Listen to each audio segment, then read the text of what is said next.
नमस्कार मित्रो, माझ्या कायदेभान या लीगल चॅनलवर तुमचं स्वागत आहे। तर आजच्या व्हिडिओचा विषय आहे बिल्डर पार्किंग विकू शकतो का, या संदर्भाने तरतूद काय आहे आणि कायदा काय म्हणतो बघूया। तर मित्रो, जेव्हा केव्हा तुम्ही एखादा फ्लॅट घ्यायला जाता तेव्हा महत्त्वाचं असतं की फ्लॅट तर घेतोय पण आपल्याला पार्किंग पाहिजे, आणि पार्किंगचा जेव्हा विषय निघतो तेव्हा बिल्डर तुमच्याकडून पैसे घेतो आणि तुम्हाला पार्किंग विकतो। मुळात बिल्डर पार्किंग विकू शकतो का, त्याचं उत्तर हो पण आहे पण नाही पण आहे। हो कधी आहे, नाही कधी आहे, आपण पुढे समजून घेऊया। बरं, पार्किंगचे 4 प्रकार आहेत ते आपण समजून घेऊया। 4 प्रकार कुठला?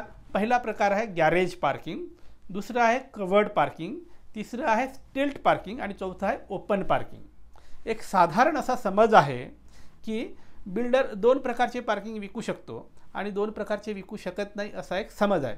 2 कुठल्या प्रकारचे? गॅरेज पार्किंग बिल्डर विकू शकतो आणि कवर्ड पार्किंग विकू शकतो। हे 2 पार्किंग तो विकू शकतो। स्टिल्ट पार्किंग आणि ओपन पार्किंग बिल्डर विकू शकत नाही, असा समज आहे। का असा समज आहे? कारण रेरा ॲक्टमध्ये या 4ही पार्किंगबद्दल वेगवेगळ्या डेफिनेशन्स आहेत, त्याच्यामुळे लोकांचा असा समज होतो। पण विकणे न विकणे याच्याशी ज्याचा संबंध असतो तो गॅरेज, कवर्ड, ओपन किंवा स्टिल्ट याचा काही संबंध नाही, किंवा या निकषावर विकण्याची परवानगी मिळवता येत नाही। विकण्याच्या परवानगीसाठी एक वेगळाच पॅरामीटर लागतो, तो म्हणजे बिल्डरनी त्या पार्किंगसाठी FSI वापरला का हे निकष लागतं। आता FSI वापरला का हे निकष तुम्हाला ऐकून तर वाटेल की नवीनच काहीतरी काढतात, पण नवीन काही नाही आहे। तुम्हाला मी कन्सेप्ट समजावून सांगतो। बघा, बिल्डर जेव्हा बिल्डिंग बांधतो तेव्हा तो FSI वापरत असतो। आता FSI म्हणजे काय? माझा तुम्ही एक मागचा व्हिडिओ जाऊन बघा, त्याच्यात मी सांगितलं आहे, याच्यात थोडक्यात सांगतो। फॉर एक्झाम्पल, बिल्डर एक प्रोजेक्ट करतोय, 10 गुंठ्याची जमीन आहे। 10 गुंठे म्हणजे 10,000 स्क्वेअर फीट। गुंठा हा शब्द चुकीचा आहे, ॲक्च्युली आर म्हणूया। तर 10 आर जमीन आहे, सोप्या भाषेत त्याला गुंठा करूया म्हणजे तुम्हाला समजेल। तर 10 आर म्हणजे 10 गुंठे जमीन आहे, याचं क्षेत्र किती झालं? 10,000 स्क्वेअर फीट। आता तिथे एक FSI मंजूर झाला आहे बिल्डरला। एक FSI मंजूर म्हणजे एकास एक म्हणजे किती? 10,000 स्क्वेअर फीट बांधकाम करू शकतो बिल्डर त्या प्रोजेक्टवर, त्या लँडवर।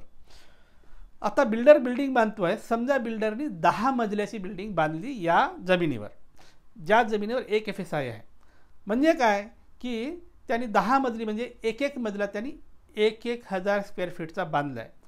आता एक मजला 1,000 स्क्वेअर फीटचा असे 10 मजले बांधले आणि एका मजल्यावर 2 फ्लॅट ठेवले, म्हणजे प्रत्येक फ्लॅट हा 500 स्क्वेअर फीटचा आहे।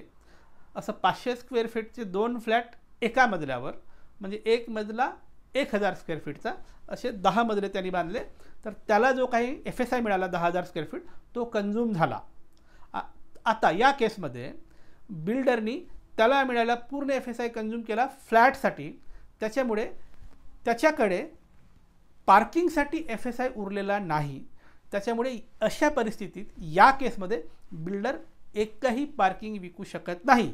मग ती गॅरेजही विकू शकत नाही, ती कवर्डही विकू शकत नाही। जर बिल्डरला पार्किंग विकायची असतील तर त्याला जे काही FSI मिळालं त्याच्यातील काही FSI वाचवावं लागेल आणि फ्लॅट कमी बांधावे लागतील, आणि उरलेला जो वाचवलेला FSI आहे तो आपल्या पार्किंगसाठी वापरावा लागेल। मग तो कसं करेल? इथे जे काही त्यांनी 20 फ्लॅट बांधले 10 फ्लोअरवर, त्याच्यातील एक फ्लोअर तो कमी करेल, बिल्डिंग 9 फ्लोअरची बांधेल आणि 2 फ्लॅट तो बांधणारच नाही। म्हणजे त्यांनी टोटल फ्लॅट बांधले 18, म्हणजे मिळालेला FSI त्याला होता 10,000 स्क्वेअर फीट, त्यांनी 18 फ्लॅट बांधले, फक्त 9 फ्लोअर चढवले, म्हणजे त्याचा FSI फ्लॅटमध्ये किती वापरला गेला? 9,000 स्क्वेअर फीट FSI फ्लॅटमध्ये वापरला गेला, म्हणजे 1,000 स्क्वेअर फीट त्याचा FSI उरला। आता हा जो उरलेला FSI आहे तो पार्किंगसाठी वापरू शकतो। तो 100 स्क्वेअर फीटचे 10 पार्किंग काढू शकतो। मग ते ओपन असो, ते टिल्ट असो, ते गॅरेज असो किंवा ते कवर्ड असो। ओपन जरी दिला तरी चालतं, कसे दिलं तरी चालतं, कारण त्यांनी त्याला मिळालेला FSI पार्किंगसाठी वाचवला आहे। 2 फ्लॅट कमी बांधले आणि हे जे 1000 स्क्वेअर फीट त्याला उरलं होतं FSI, त्यांनी 100 स्क्वेअर फीटचे 10 पार्किंग काढले। आता हे पार्किंग तो विकू शकतो। मग त्याला गॅरेज, कवर्ड, टिल्ट वगैरे वगैरे काही म्हणायची गरज नाही। तो कुठे तो आपला FSI त्या प्रिमाइसेस वापरून ती पार्किंग विकू शकतो। थोडक्यात बिल्डर जर पार्किंग विकणार असेल तर विकल्या जाणारी पार्किंग ही त्याला मिळालेल्या FSI मधून वाचवलेला FSI त्या पार्किंगसाठी वापरला असेल तर आणि फक्त तर या केसमध्येच तो पार्किंग विकू शकतो. मिळालेला FSI जर त्याने सगळा FSI फ्लॅटमध्ये वापरला असेल आणि पार्किंगसाठी शिल्लक ठेवला नसेल तर तो कुठलंही कारण सांगून कवळ आहे, टिल्ट आहे किंवा गॅरेज आहे असले बहाणे सांगून तो पार्किंग विकू शकत नाही. असं सिंपल कन्सेप्ट आहे. हा कन्सेप्ट बऱ्याच लोकांना न समजल्यामुळे ते समजतात की कवड म्हणालाय तो विकू शकतो, गॅरेज म्हणाला तर विकू शकतो, पण असं काही नाही आहे. ज्याला तुम्ही कवड पार्किंग समजता आहात किंवा ज्याला तुम्ही गॅरेज पार्किंग समजत आहात त्या पार्किंगसाठी मिळालेला FSI वापरण्यात आला का हे पाहायचं. वापरण्यात आला असेल तरच तुम्ही पार्किंग खरेदी करायची. जर FSI वापरला नसेल तर पार्किंग खरेदी करू नका. का?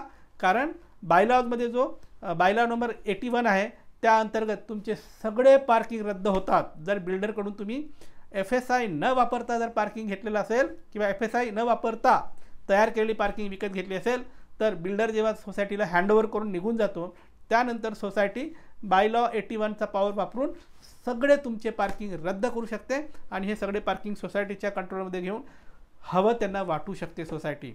कारण अशा पद्धतीने FSI न वापरता विकलेले पार्किंग किंवा विकत घेतलेले पार्किंग हे 200% बेकायदेशीर आहेत.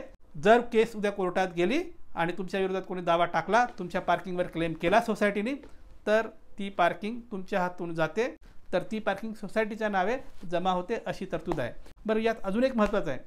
मी हे जे काही सांगतो हे तुम्हाला कुठे कळेल, याची तरतूद कुठे आहे? कायद्यात वेगवेगळ्या ठिकाणी तरतूद आहे, पण वाचू नका, कन्फ्यूज व्हाल. तुम्हाला एक सोपं उपाय सांगतो.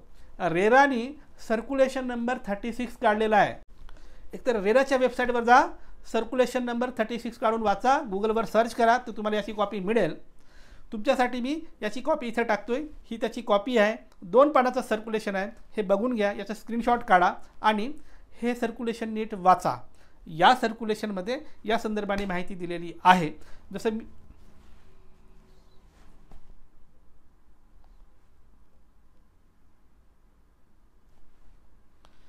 जर तुम्ही रेराचा सर्क्युलेशन नंबर 36 वाचलात तर पार्किंगच्या बद्दलचे जे काही डाऊट्स आहेत ते सगळे क्लिअर होतील. तर मित्र, ही होती माहिती पार्किंग संदर्भाने. तुमच्यासाठी असंच मी कायद्याचे व्हिडिओ आणत राहीन. कायद्याचं ज्ञान वाढवण्यासाठी कायदेभान पाहत राहा. आणि हो, ज्यांना कायदेशीर सल्ला हवा आहे ते मला संपर्क करू शकतात. माझा नंबर तुमच्या स्क्रीनवर दिसतोय, पण थेट फोन करायचा नाही, अजिबात फोन करायचा नाही. व्हॉट्सअपवर जा, नाव, गाव, जिल्हा, केसची माहिती देऊन व्हॉट्सअप करा. तुमच्या केसमध्ये मेरिट असेल तर आम्ही सल्ला देऊ. बाय.